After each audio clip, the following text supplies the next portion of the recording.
ሰላም ሰላም እንዴት ቆያችሁ? ውድ ተከታታዮቼ ዛሬ እንደተለመደው አማርኛ ፊደላትን እንቀጥላለን እንጀምር። አይኑ አ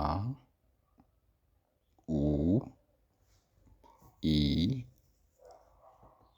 አ ኤ እ ኦ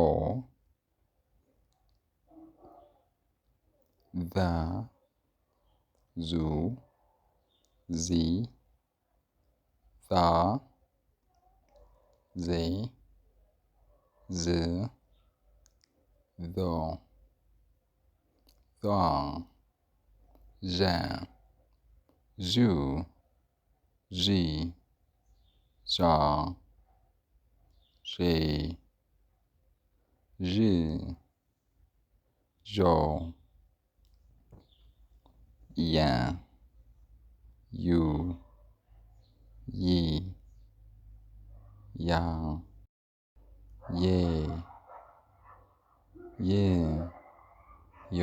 ቀጣዩ እንዲደርሳችሁ ፎሎ አድርጉ። መልካም ቆይታ። እዚህ ፊደል ይጋብዛችኋል።